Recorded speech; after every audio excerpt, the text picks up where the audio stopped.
Louvado seja nosso Senhor Jesus Cristo, para sempre seja louvado. Meus irmãos, mais uma vez, bem-vindos ao nosso vídeo formativo, a nossa saga de formação bíblica que nós estamos percorrendo nesses dias. Meus irmãos, desde já agradeço a todos os que participaram do vídeo, compartilharam, curtiram o vídeo, comentaram, né?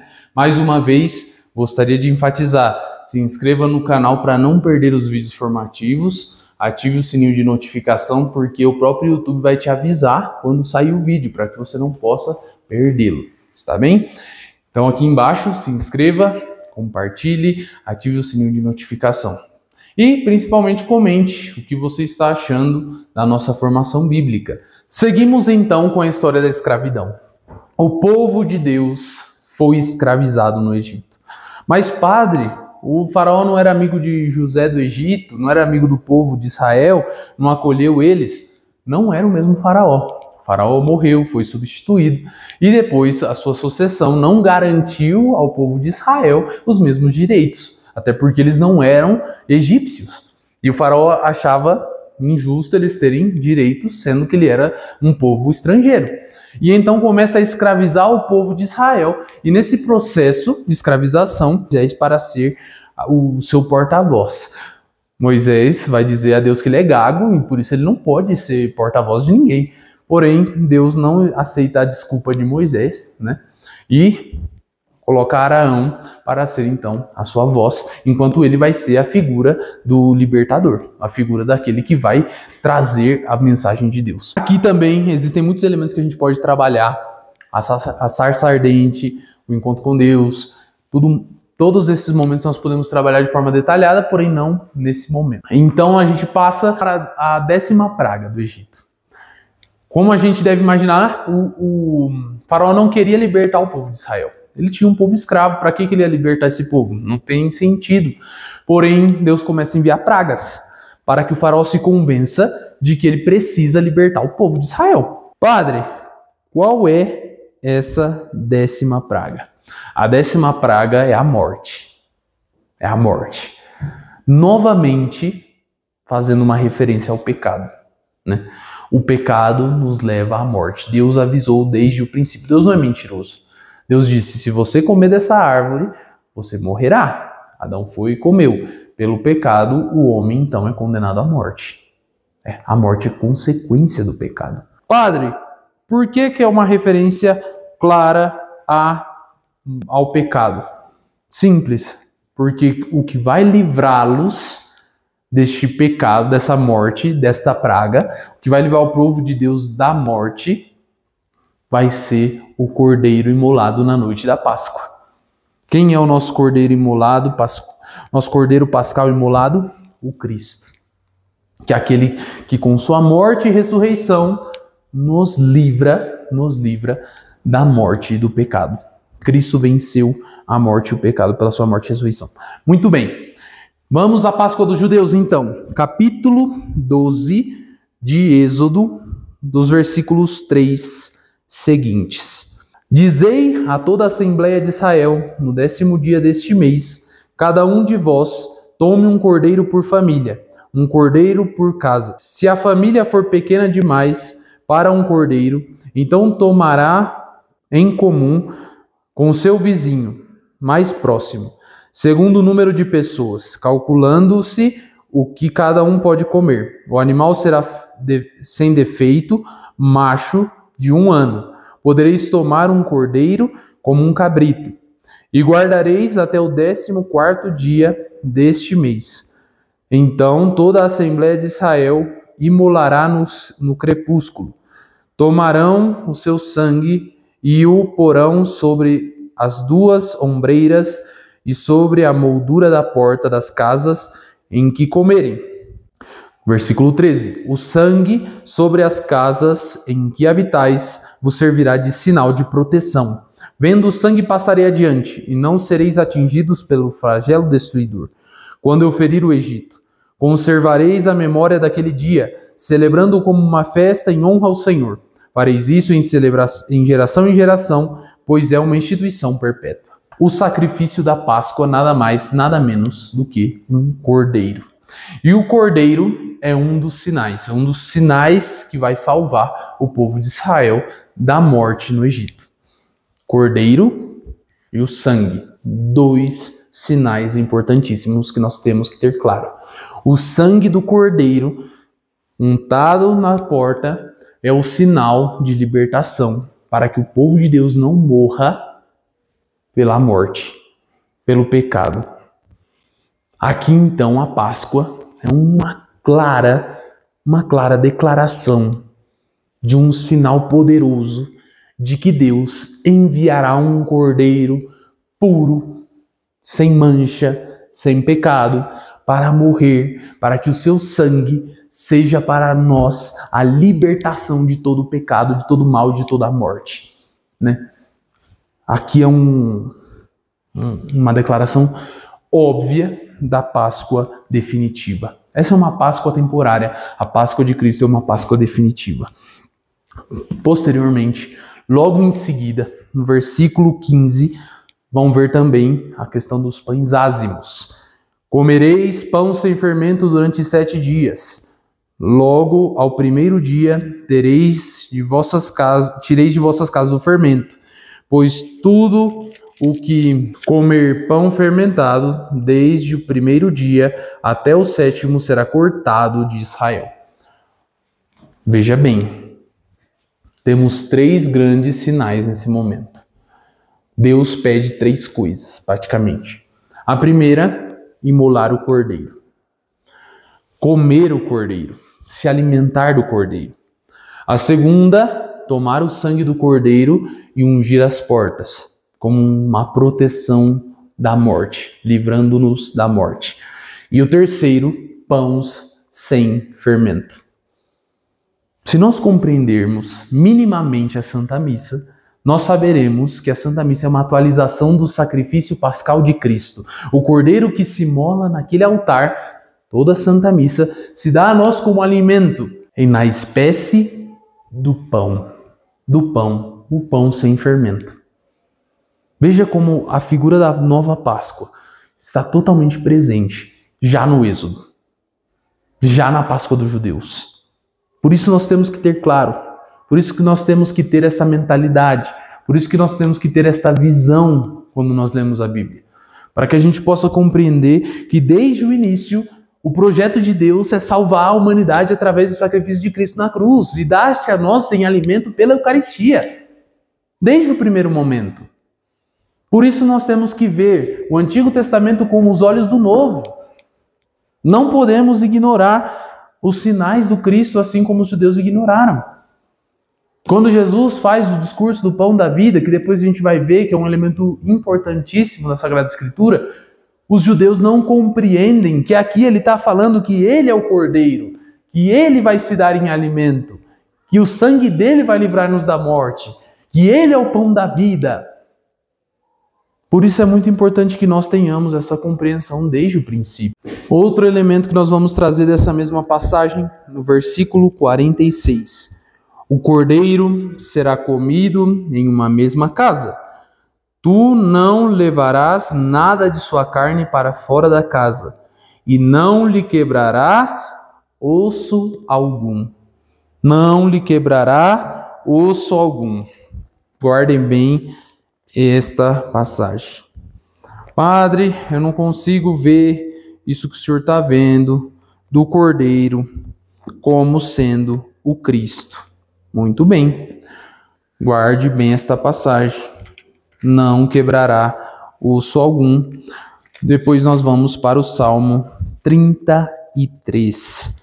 Salmo 33, versículos 18 a 21.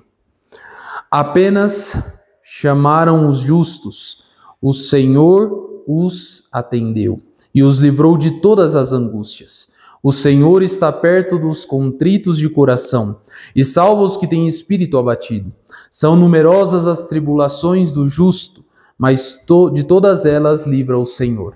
Ele protege cada um de seus ossos. Nenhum só deles será quebrado. Ele protege cada um de seus ossos, nenhum só deles será quebrado. Padre, o que o senhor quer dizer com isso? Se nós tomarmos na Sagrada Escritura a passagem da paixão de nosso Senhor Jesus Cristo, nós veremos posteriormente que quebraram-se as pernas dos dois ladrões, um à direita e um à esquerda de Jesus, para que morressem mais rápido. Quando chegaram no Cristo, o Cristo já estava morto, por isso ele não foi quebrado nenhum de seus ossos. E o próprio evangelista enfatiza, para que se cumprisse a profecia, não quebrarão nenhum de seus ossos. Voltando no Êxodo, não quebrará nenhum dos ossos do cordeiro imolado na Páscoa. Salmo, protegerá cada um de seus ossos. Evangelho, não quebrou nenhum de seus ossos para que se cumprisse a profecia. Então, novamente aqui, a figura clara e indubitável do Cristo como Cordeiro Pascal. Ao ser libertado, o povo de Deus precisou fugir do faraó, porque ele mudou de ideia e queria pelo menos matar os hebreus, né? Se eu não posso mantê-los, pelo menos eu irei matá-los.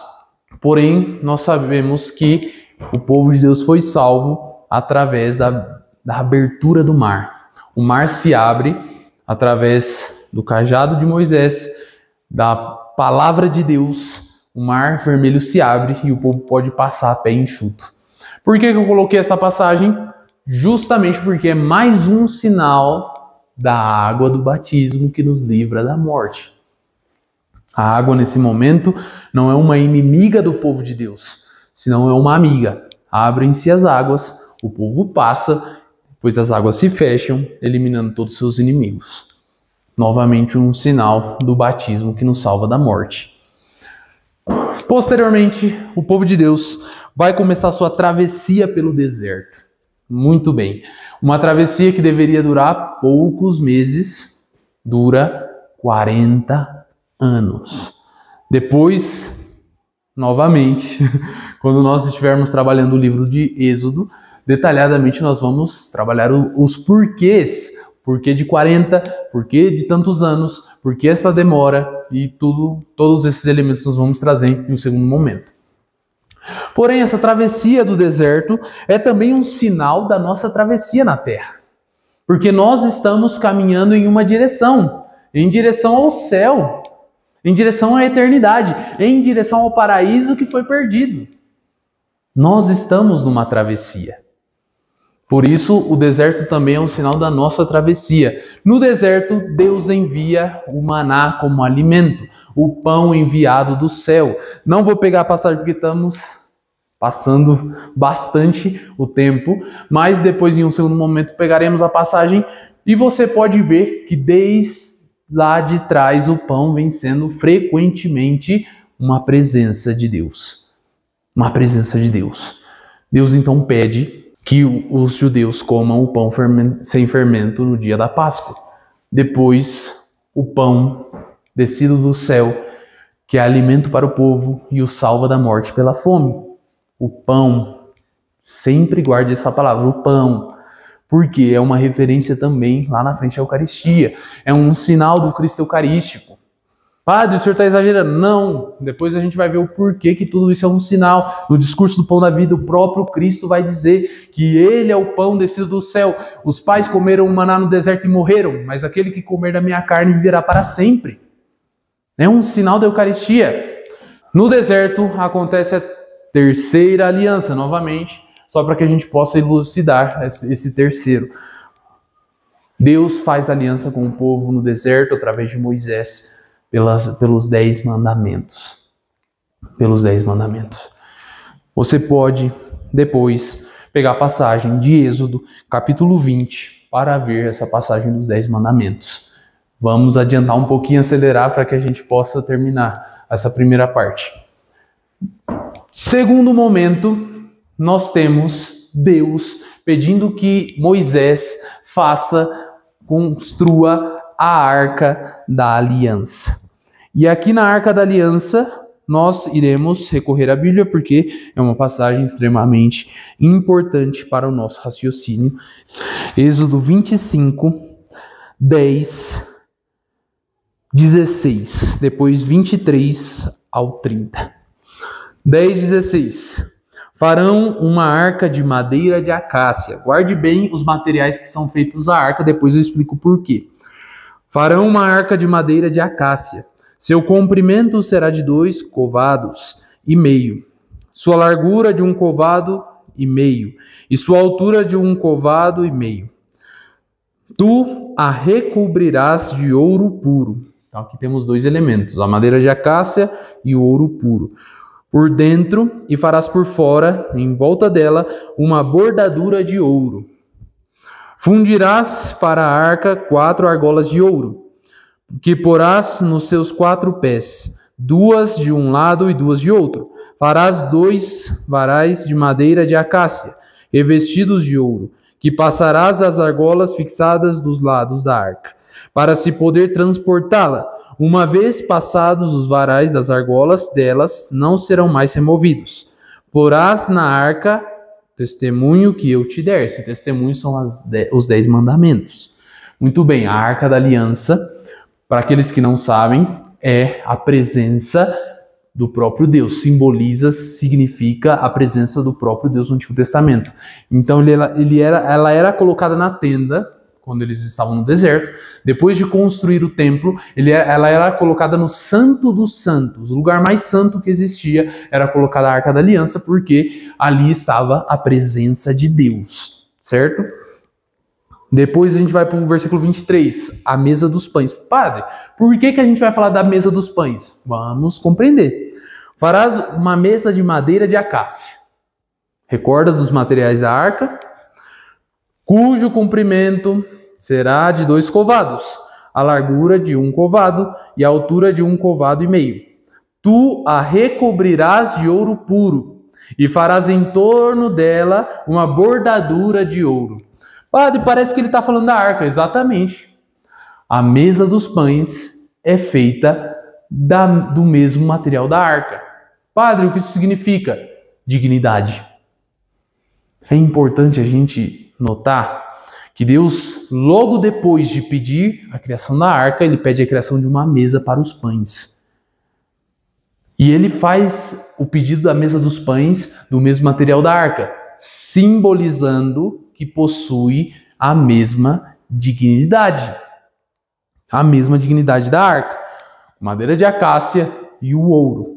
Depois, ele vai pedir, na sequência dos versículos, você pode ler na sua casa, ele vai pedir que seja feita o prato onde vai ficar os pães também de ouro. E padre, que pães são esses? Esses pães eram colocados na presença da arca. De frente para a arca se colocava a mesa dos pães junto com o incenso. Os pães, o incenso. Certo? Padre, por que o senhor está destacando tanto? Não percebe a dignidade que Deus dá a esse pão? De colocá-lo na sua presença? Deus precisa comer o pão? Não precisa. Por que ele pede esses pães? Por que ele pede que faça um altar, uma mesa de ouro e de madeira de acácia para os pães? Do mesmo material da arca, com uma mesma dignidade, sendo que a arca é a presença de Deus. Eucaristia. Eucaristia já é um sinal claro da Santa Eucaristia. Eram colocados nesta mesa 12 pães para simbolizar as 12 tribos de Israel, para mostrar que Deus estava presente com as 12 tribos de Israel. A presença de Deus através de um pão. Aonde a gente vê isso? Eucaristia. Somente os sacerdotes podiam comer dos pães da propiciação, que eram os pães colocados diante da arca. E quando eles o comiam como um alimento espiritual. E esse alimento espiritual era como se fortalecesse o vínculo entre Deus e o povo de Israel. Um pão que fortalece o vínculo entre Deus e o povo. Um pão que oferece essa unidade entre Deus e o povo. Que pão nos une a Deus, que pão nos une a Cristo. A Eucaristia. Por isso deve ser claro para nós, desde o princípio, desde a arca, desde todo o princípio, o Cristo como o Cordeiro imolado, a Eucaristia que nos dá alimento. Muito bem, chegam à terra prometida por Deus a Abraão desde a sua segunda aliança. é dada ao povo de Israel. Nós temos aqui um rompimento entre esses dois períodos, entre a teocracia, que era o poder de Deus sobre o povo, certo? O povo de Israel era governado por Deus para ser governado por um rei. Davi não é o primeiro rei. Por que só ele está aqui? Porque ele é o mais importante. A gente não vai citar todos os reis de Israel. Mas começa então aqui uma certa monarquia. Deus ainda é concebido como o centro da sociedade hebraica, da sociedade dos judeus. Porém, agora não são mais uma teocracia, e sim uma monarquia. Possuem um rei, quiseram ter um rei, certo? Davi é dito como o rei segundo o coração de Deus. O rei segundo o coração de Deus. E esse rei, segundo o coração de Deus, a ele é feita uma promessa, que o seu reinado não terá fim, que um descendente seu reinará para sempre. Que esse descendente de Davi é esse que reinará para sempre? Jesus. Jesus é chamado o filho de Davi. E por que nós chamamos Jesus de o filho de Davi? Por conta das profecias referidas a Davi como seu descendente reinará para sempre. Os judeus tinham como uma concepção comum de que o Messias viria também da descendência de Davi. Depois vocês podem tomar a passagem de 2 Samuel, capítulo 7, versículos de 12 a 16, para ver um pouco dessa profecia. Eu queria pegar todas essas passagens com vocês, mas a gente já está mais de uma hora só no Antigo Testamento. Depois ninguém vai querer ver o vídeo de tão longo que ficou. Muito bem. Passemos então para Salomão, filho de Davi, a quem todos que creiam, compreendiam que a menção da profecia era referente a Salomão, o rei sábio, porém, não era. Salomão, embora ele tenha construído o templo, e ele foi muito marcado por isso e pela sua sabedoria, ele também, em algum momento, permite que certas religiões adentrem o entorno de Israel através das mulheres do seu harém e das rainhas que o visitavam, etc. Do momento de Salomão em diante vai ser um grande problema. Sempre foi, na realidade. No momento em que o povo de Israel chega na Terra Prometida, eles se deparam com diversas religiões de diversos povos distintos. Então, em muitos momentos, o povo de Israel começou a pecar pela infidelidade. Infidelidade ao Deus único e verdadeiro. Começaram a adorar Baal e outros deuses. E aí vem a figura dos profetas. Os profetas não são só aqueles que vão prever coisas do futuro, né? Mas a gente tem essa compreensão. O profeta é aquele que exorta. O profeta é aquele que vai apontar e dizer: meu povo, vocês estão errando. Voltem ao Deus vivo e verdadeiro. Voltem ao Deus único. Senão vocês vão morrer, vocês vão se afastar da verdade. Vocês vão se afastar do caminho. Voltem ao Deus verdadeiro que te livrou do Egito, que te livrou da morte, da escravidão. Então os profetas serão essa voz de exortação. Temos os profetas maiores e os profetas menores, vários profetas que a gente poderia estar aqui citando, trazendo. Porém, aqui, como a gente recorda, é uma introdução. Não é o momento da gente detalhar. Não é o momento de detalhar elemento por elemento. Certo? Muito bem. Os profetas, de todos os profetas, eu gostaria de trazer a figura de Isaías. Certo? Dentre todos os profetas que nós temos na Sagrada Escritura, eu gostaria de trazer a figura de Isaías. E por quê? Por que não Jeremias? Por que não Elias? Por que não Eliseu? Por que não Amós? Porque Isaías várias e várias vezes nos menciona a pessoa do Cristo. A pessoa do Cristo através de profecias, certo? Então a gente vai começar então a destrinchar um pouquinho o profeta Isaías para a gente terminar esse vídeo. Então, passando pelo capítulo 7 de Isaías, abra sua Sagrada Escritura no capítulo 7 de Isaías 13 13 ao 14. Isaías respondeu: ouvi, casa de Davi, não vos basta fatigar a paciência dos homens? Pretendeis cansar também o meu Deus? Por isso o próprio Senhor vos dará um sinal. Uma virgem conceberá e darás à luz um filho, e o chamará Deus conosco. Qual é o outro nome pelo qual Jesus Cristo é conhecido? Emanuel. Emanuel, em sua tradução livre e mais direta, seria Deus conosco. Muito bem, uma virgem conceberá e dará à luz um filho e lhe porá o nome de Emanuel. Mais claro que isso, impossível, né? Que outra virgem concebeu na história da humanidade? Nenhuma, né? Nenhuma virgem concebeu, permaneceu virgem e deu o nome de Emanuel ao seu filho, senão a Virgem Maria. Muito bem, passamos para a próxima passagem, o capítulo 9 de Isaías, nos versículos de 1 a 6. O povo que andava nas trevas viu uma grande luz. Novamente o Cristo sendo chamado como luz. Sobre aqueles que habitavam numa região tenebrosa resplandeceu uma luz. Vós suscitais um grande regozijo, provocais uma imensa alegria, rejubilam-se diante de vós com uma alegria da colheita, como exultam na partilha dos despojos. Porque o jugo que pesava sobre ele, a coleira de seu ombro, a vara do feitor, vós os quebrastes como no dia de Madiã. Porque todo o calçado que se traz na batalha e todo o manto manchado de sangue serão lançados ao fogo e se tornarão presa das chamas. Porque o menino nasceu, um filho nos foi dado, a soberania repousa sobre os seus ombros.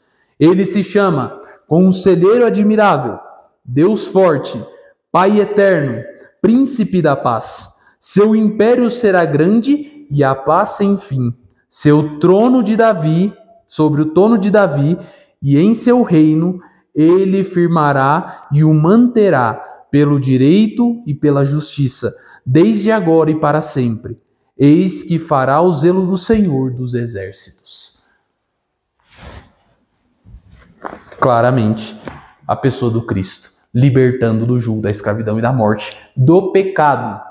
Uma compreensão que os judeus se equivocaram, pensando que o Messias viria para livrar-os do jugo de Roma, de jugo dos países estrangeiros. Eles têm essa compreensão equivocada do Cristo e por isso muitas vezes não conseguem enxergar Jesus como Messias. Capítulo 25, versículos 6 a 9. 25, 6 a 9. Rapidinho.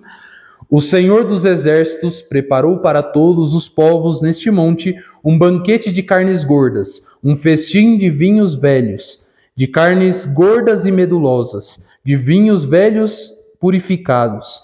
Neste monte, recorda que ele está falando de um banquete, neste monte tirará o véu que vela todos os povos, a cortina que recobre as nações, e fará desaparecer a morte para sempre. Tirará o véu que separa as nações. Que véu é esse? Que cortina é essa, padre? Entre o Santo dos Santos e o restante do templo havia uma cortina que separava a presença de Deus da presença dos homens, dos sacerdotes. Quando o Cristo morre na cruz, o que acontece com a cortina? Se rasga de cima a baixo. Então, novamente, neste monte tirará o véu que vela todos os povos, a cortina que recobre todas as nações. E fará desaparecer a morte para sempre. Quem fez desaparecer a morte para sempre? O Cristo com sua morte e ressurreição. O Senhor Deus enxugará as lágrimas de todas as faces e tirará de toda a terra o opróbrio que pesa sobre o seu povo. Porque o Senhor disse, naquele dia dirão, eis nosso Deus, do qual esperamos, nossa libertação. Congratulemo-nos, rejubilemo-nos por seu socorro. Esperamos nossa libertação. No passado, o povo foi liberto da escravidão no Egito pelo Cordeiro Pascal, pela Páscoa definitiva de Cristo. Nós somos libertados da escravidão do pecado. Então, da mesma forma como foram libertos no Egito pela Páscoa do Cordeiro, imolado Jesus Cristo, somos libertos da escravidão, do pecado e da morte. Isaías, capítulo 50, de 4 a 7. Já estamos terminando. O Senhor Deus deu-me a língua de um discípulo, para que eu saiba reconfortar pela palavra o que está abatido. Cada manhã ele desperta meus ouvidos, para que escute como discípulo. O Senhor Deus abriu meu ouvido, e eu não relutei, não esquivei. Aos que me feriam apresentei as espáduas e as faces, aqueles que arrancavam a barba. Novamente, não desviei o rosto dos ultrajes e dos escarros. Se pegarmos a paixão de Cristo, Cristo passa exatamente por isso. Ele recebe socos, cusparadas, não desvia o rosto, mantém o rosto firme como pedra. Dos ultrajes e dos escarros. Mas o Senhor Deus vem em meu auxílio. Eis porque não me senti desonrado, enrijeci meu rosto como uma pedra, convicto de que não seria desamparado, de não ser desamparado. Cristo, então, que oferece o rosto a bofetões, cusparadas, que se cala diante dos seus inimigos, onde ele poderia se defender, porque ele deposita toda a sua confiança em Deus. Capítulo 53, para terminar, 1:12, passagem muito conhecida, o servo sofredor. Quem poderia acreditar nisso que ouvimos? A quem foi revelado o braço do Senhor? Cresceu diante dele como um pobre rebento, enraizado numa terra árida. Não tinha graça nem beleza para atrair os olhos. O seu aspecto não podia seduzir-nos. Era desprezado, era a escória da humanidade, homem das dores, experimentado nos sofrimentos, como aqueles diante dos quais se cobre o rosto. Era amaldiçoado e não fazíamos caso dele. Em verdade, ele tomou sobre si nossas enfermidades e carregou nossos sofrimentos. E nós o reputávamos como um castigado, ferido por Deus e humilhado. Mas ele foi castigado pelos nossos crimes, esmagado por nossas iniquidades. O castigo que nos salva pesou sobre ele. Fomos curados graças às suas chagas. Todos nós andávamos desgarrados como ovelhas, seguíamos cada qual o nosso caminho. O Senhor fazia recair sobre ele o castigo das faltas de todos nós. Foi maltratado e resignou-se, não abriu a boca. Como um cordeiro que se conduz a matadouro e uma ovelha muda nas mãos do tosquiador, ele não abriu a boca. Foi um iníquo, julgamento foi arrebatado. Quem pensou em defender sua causa quando foi suprimido da terra dos vivos, morto pelo pecado do meu povo? Foi-lhe dada a sepultura ao lado de facínoras, crucificado em meio a ladrões. E ao morrer, achava-se entre malfeitores. E se bem que não haja cometido injustiça alguma, em sua boca nunca tenha havido mentira, mas aprouve o Senhor esmagá-lo pelo sofrimento.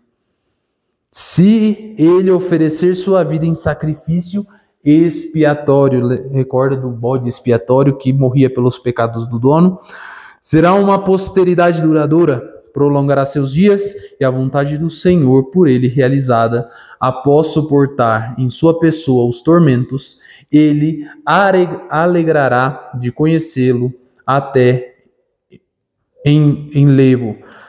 E junto meu servo justificará muitos homens, e tomará sobre si suas iniquidades.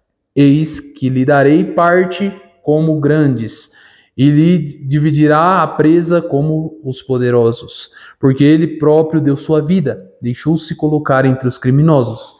Ninguém tira minha vida, eu a dou livremente.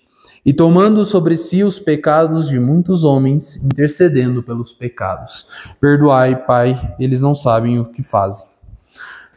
Aqui a gente pode trazer dezenas de referências do Evangelho no servo sofredor, mas dezenas, muitíssimas. Praticamente parece que Isaías conheceu Jesus. Mas aqui a gente está olhando com os nossos olhos o Antigo Testamento, centenas de anos antes da vinda do Cristo, detalhes de como Cristo foi morto. Detalhes de como foi a vida de Cristo. E por quê? Porque Deus quer mostrar ao seu povo o caminho da salvação, que é Jesus. Eu sou o caminho, a verdade e a vida. Se nós queremos ser salvos, se nós queremos voltar ao paraíso, se nós queremos chegar ao céu, devemos compreender que Jesus é o caminho. Não existe outro. Se nós queremos chegar em um lugar, nós precisamos saber um caminho. Nós precisamos tomar o caminho correto. Eu não posso chegar a um lugar caminhando para outro. E muitas vezes nos dias atuais a gente tem visto pessoas que não sabem para onde está indo. E como diria uma literatura muito conhecida, um gato meio louco, mas que de louco tem um pouco de sabedoria também. Para quem não sabe para onde vai, qualquer caminho serve. E muitas vezes nós temos visto no mundo pessoas que não sabem para onde estão indo. Eu estou tentando ir para o céu. E se eu quero ir para o céu, o meu caminho tem que ser Jesus. Não existe outro caminho. Não existe. Ele é o meu Redentor. Ele me salva por sua morte e ressurreição na cruz. Por isso eu devo compreender, a Bíblia desde o início está apontando para Ele. E muitas vezes a gente não tem visto isso. Que o Senhor Jesus nos ajude nesse caminho de conversão, que essa formação de alguma forma acrescente em nossa vida ainda mais fervor e fé, e que possamos dar passos significativos em direção ao céu. Vou parando por aqui no nosso primeiro vídeo introdutório, bastante longo. Acredito que esse vídeo vai ser dividido em 2 na realidade, eu não imaginei isso. Então nós teremos 3 vídeos de introdução, porque eu ainda preciso trabalhar o Novo Testamento, certo? Então, desde agora, o Senhor esteja convosco, Ele está no meio de nós, abençoe-vos o Deus Todo-Poderoso, Pai, Filho e Espírito Santo.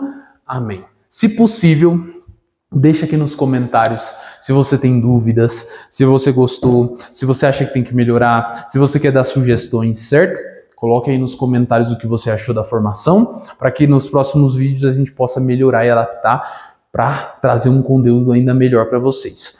Recordo, mais uma vez, que esse é um vídeo introdutório. Padre, eu achei que seria mais aprofundado. Não, porque agora a gente está criando uma perspectiva sobre a qual nós iremos ler cada livro da Bíblia. Então, eu não posso começar a ler a Bíblia sem parâmetros, sem saber para onde eu estou olhando, né? É como olhar para um quebra-cabeça sem saber qual é a peça que eu quero encontrar. Então eu preciso saber que eu estou olhando para Jesus desde o começo. Então é necessário essa introdução, certo? Deus abençoe, guie cada um de vocês. Se possível, curta o vídeo e compartilhe para que alcance mais pessoas e possamos evangelizar sempre mais. Deus em tudo e sempre.